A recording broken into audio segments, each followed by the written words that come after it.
Okay, in this diagram we can see a beaker of ice, and if we add a little bit of energy, heat here, the ice changes to water, and as we know, if we add a little bit more heat energy, we can change it to a gas.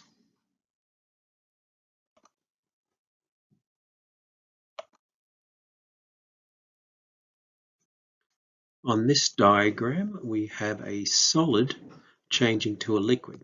So what happens here is when heat is introduced to this irregular arranged solid, we have the vibrations increase, and this causes the particles to move further apart to the point where this regular lattice structure breaks apart, and adding more heat energy gets to the point where the solid changes to the next state, a liquid.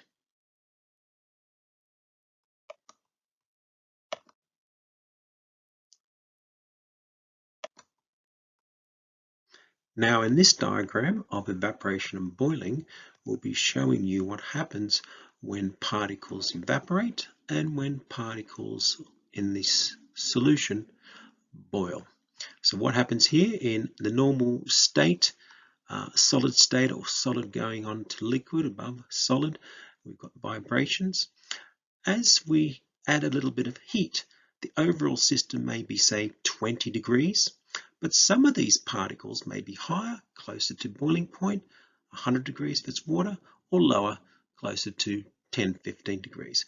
But these particles here at the top have the most energy, and they tend to want to change state from a liquid to a gas. So they'll move out and lose from this whole particles of liquid being at a constant or average temperature, let's say 25 degrees.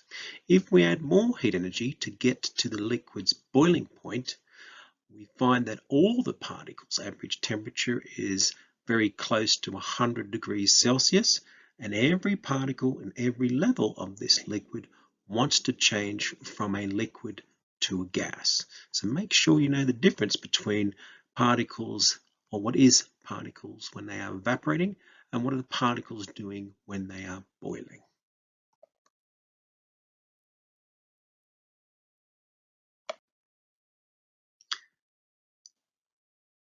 Okay, this is a diagram that I would want everyone to learn. It has a lot of information here which is important for learning outcomes. So we've got here, as we go from right to left, or your left to right, we have solid ice. We introduce energy. It starts to melt to form a liquid. We introduce more energy and it evaporates to the point where it reaches boiling point as a gas.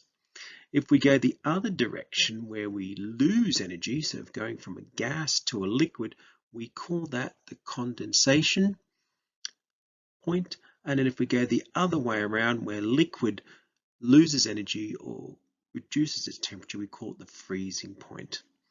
Another point of interest is sublimation, where the gas can change to a solid, or deposition the other way around. In your syllabus, you don't need to know that according to the 0620.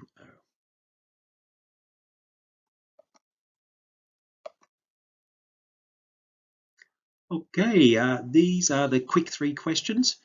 So get ready to answer them. Have your pen ready. This is just to check whether or not you know your work. See how we go. Let's begin. So the first question I pose to you is, what is melting? Pause the video and have a go at this. Give yourself 1 or 2 minutes. Next question. What is boiling? Again, pause the video or write down something on a piece of paper or on your computer. Describe what is boiling.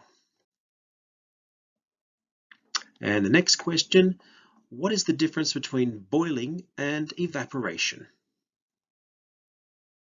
Again, pen and paper, write down, spend a minute or 2 answering that before you start looking at the answers.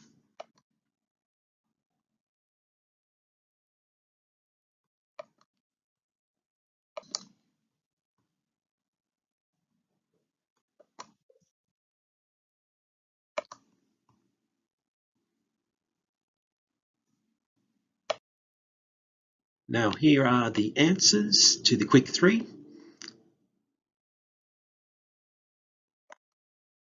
First question, what is melting?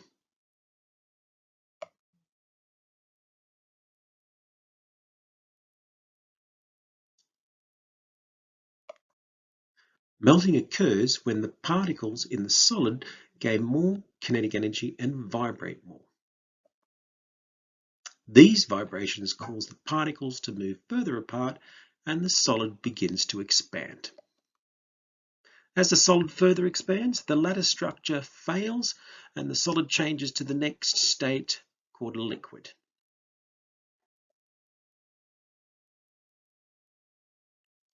What is boiling? The answer is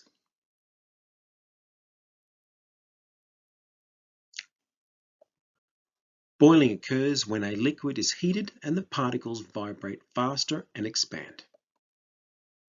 This heating continues until every particle in the liquid has reached the boiling point. Then every particle in the boiling liquid gains enough energy to escape as a gas. And the final question, what is the difference between boiling and evaporation? And the answer is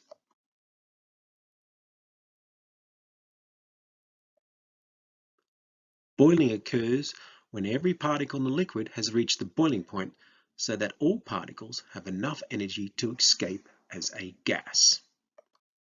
And evaporation is when some particles in the liquid have enough energy to change state from a liquid to a gas.